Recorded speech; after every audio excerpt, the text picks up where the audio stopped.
We begin the business of the day here in Nigeria as the National Assembly has passed the highest budget in Nigeria's history, a whopping 54.990 trillion naira. It's an increase of roughly 700 billion naira from the 54.2 trillion naira presented last week by President Bola Tinubu.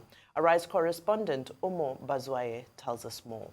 The National Assembly kept its promise to have the 2025 budget proposal passed before the end of February, when on Thursday it approved a total budget size of 54.9 trillion naira. The figure represents an increase of 750 billion naira from the reworked proposal of 54.2 trillion sent by President Bola Tinubu last week, reflecting an addition of 4.5 trillion naira to the initial budget size of 49.7 trillion naira the President submitted on December 18, 2024.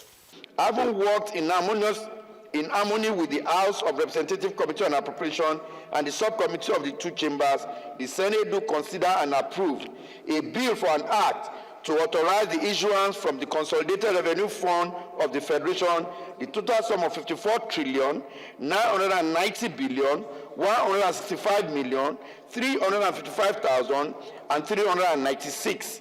The 4.5 trillion naira increase comes from additional revenue earnings from the Federal Inland Revenue Service (FIRS), Nigerian Customs Service (NCS), and other government-owned enterprises, which the federal government hopes to spend on critical challenges, especially in the solid mineral sector, the Bank of Industry, and the Bank of Agriculture, as well as irrigation and road and rail transport infrastructure. Senator Victor Ume, Labour Party Anambra State, wonders why no amount is allocated in the budget to the southeast corridor of the standard gauge railway line. That rail line has zero allocation, zero, no money for that railway line. Those people who are using this rail line from Port Harcourt to Maiduguri have been abandoned again. And with this large provision in this budget, from 49 trillion to 54 trillion naira now, and not even a dime was put on that railway line. That is not acceptable to our people. Addressing journalists, Chairman Senate Committee on Appropriation Adeola Olamilekan explains that the increase also comes from a new provision of $200 million, which is equivalent to 300 billion naira in the service-wide votes by President Bola Tinubu to close the gap created by the United States' decision to suspend further intervention in the Nigerian health sector, as well as genuine requests for more funding by agencies like the Independent National Electoral Commission, INEC. The sum of $200 million, which is with equivalent amount of almost 300 billion naira, was provided for these particular items alone, and also containing that amount, said amount, are other items that relate to the health sector, which we are trying to set up, like the blood bank. We want to improve on that. We also make provision for items such as the National Hospital will undergo a comprehensive reconstruction and renovation. The motion is on the floor. Those in support of the motion that this appropriation Bill 2025 be read a third time, say aye. Those against say nay. The ayes have it. The budget breakdown shows 3.6 trillion naira as statutory transfers, 13.0 trillion naira as recurrent expenditure, while capital expenditure stands at 23.9 trillion naira. The budget remains high on fiscal deficit at 13.08 trillion naira, even as the deficit to GDP ratio stands at 1.52%. Meanwhile, all the budget parameters before the increase remain the same, with exchange rate put at 1,500 naira to $1. Omo Bazwai, Rise News. All right. Well, that concludes the budget for 2025 that has generated so much conversation and debate, especially around the issues of deficit and debt. Of course. Ayoyo. Understandably, we've had a very robust conversation about this, and we've had analysts come in to also dissect and see the merits, demerits, how, we've talked about asset financing as opposed to debt financing of the budget. But I think because we've talked about those things, let me just pinpoint some of the things that for me are just a bit of a red flag. The 700 million naira extra, bringing it to 54.99 trillion naira, as a result of one of which is to fill the gap that the pooling of funding from major funders like the United States of America through its U.S. aid, for me, I think we might run into some kind of challenge. I say this because estimatedly about $1 billion was given to Nigeria alone for different projects in 2024. Now, we've only been able to scratch the surface of that in Naira to fill that gap. And there are concerns that have been raised around healthcare, especially HIV/AIDS, maternal healthcare. Now we hear, even from the senator that had spoken, that INEC and such agencies benefit, from aid and support such as that. I'm also quite concerned around, as a lot of people have said, the debts, increase in debt, our debt profile, how we hope to be able to sustainably fund that. And then thirdly, my concern this morning with regards to the budget is the budget performance. So it's one thing to announce an amount of money that would be spent in a fiscal year. But last year, I know we've talked about how only 43% budget performance was done, and for capital projects, only 25% of that, meaning that 43% of the monies allocated was what was actually realized. We're still, deliberating as to how the money is going to be, how we're going to get that money. So we can announce such huge figures like this, but truly, the most important thing is to ensure the performance of the budget at every step of the way. Absolutely, absolutely. A couple of things. The first challenge as regards the budget, I'm happy, yes, we have a bigger budget, is funding the budget. I'm not sure we have the capacity to fund that budget. And we're going to be taking a deficit of about 3 trillion. I'm going to read some interesting stats from StatSense for you this morning, so you see the level of problems we have. As at Q1 2024, we generated 1.37 trillion. We spent 5.5 trillion. We borrowed 4.18 trillion. Q2 2024 generated 2.35 trillion. Spent 6.61 trillion, borrowed 4.26 trillion. Q3 2024 generated 2.35 trillion, spent 6.80 trillion, borrowed 4.45 trillion.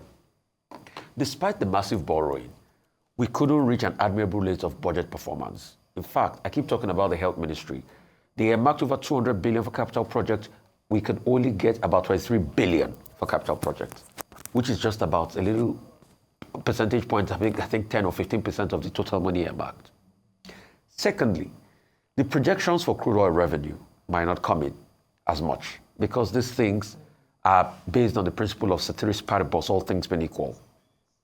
Also, one other thing I'd like to say about this budget is the extra money is added to INEC. I think INEC asked for about 126 billion. They give them 140 billion for what it's worth. It was a good thing you talked about healthcare. Yeah, hopefully we'll be able to get other buffers, by other multilateral agencies apart from the Americans, to be able to fill up. But that's still a very big gaping hole. Also, the money that is earmarked for the presidency, over 100 billion. Then you still have another over 100 billion for the Office of the Secretary General of the Federation. I think we should get some cuts as regards that. So if the president says we should sacrifice, then he should start by sacrificing his own part in this budget. I just hope we're able to have a good budget. Absolutely. I agree with you, Rufai. Once you look at the poor budget performance from the 2024 budget, and you look at the additional 200 million, that of course can't be helped. We have to create a buffer to fill in for where the United States aid has been pulled out. However, we could have moved things around instead of throwing more money at the problem. However, many people have lauded the addition that was made by the president, and now those that have been made by the House to the budget, saying that, well, this additional money is going towards production. Therefore, it's a positive thing. Now, when we speak about the production, there's money that has now been allocated towards irrigation, which is a fantastic development. However, we need to remember that irrigation needs electricity. So let's make sure that we are looking at an entire ecosystem before throwing money at projects that could ultimately end up being white elephant projects. Excuse me. Now, my other concern is where the minerals sector is concerned, because solid minerals received a whopping 1 trillion naira extra as opposed to what had previously been proposed in the budget, with the justification that we need to move solidly towards diversifying our economy and moving away from being oil revenue dependent. My concerns around this stem around the Nigeria Solid Minerals Development Company Establishment Bill of 2023, which in essence will make the government an operator in the mining sector and not just a regulator. Why is this a red flag? This is a red flag because this is how NNPC started. So are we now creating another monster for ourselves since we can no longer, since oil is no longer as profitable as it used to? We need to be very careful about what's going to happen in the mineral sector. We've already heard people like Senator Adams Oshomale blowing the whistle around his concerns that certain players are already benefiting heavily from the minerals black market. Now, with the government throwing 1 trillion naira into it from this budget and also becoming an operator in that industry, an industry that should be benefiting hugely from international investment, it begs the question and it causes worry and concern. However, we will continue to watch, keep tabs, and we encourage Nigerians to also keep tabs and track this budget from now throughout the implementation phase. Now to more news. President Bola Tinubu arrived in Addis Ababa, Ethiopia on Thursday night to participate in the 38th Ordinary Session of the Assembly of the African Union Heads of State and Government. The president was received at the airport by the Ethiopian Deputy Chief of Protocol, Eshetu Lekese, the Minister of Foreign Affairs, Ambassador Yusuf Tugar, and the Charge d'Affaires of the Nigerian Embassy in Ethiopia, Ambassador Nasir Aminu.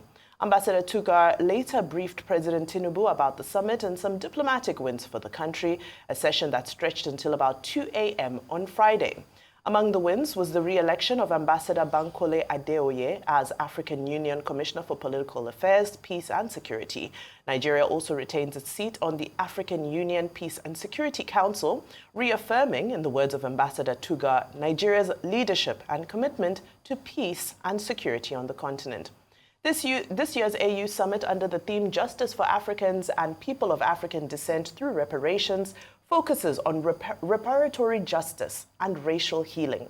President Tinubu will deliver a speech at the summit-level meeting of the African Union Peace and Security Council, where discussions will focus on current security challenges on the continent, including the escalation of conflict in the Democratic Republic of Congo.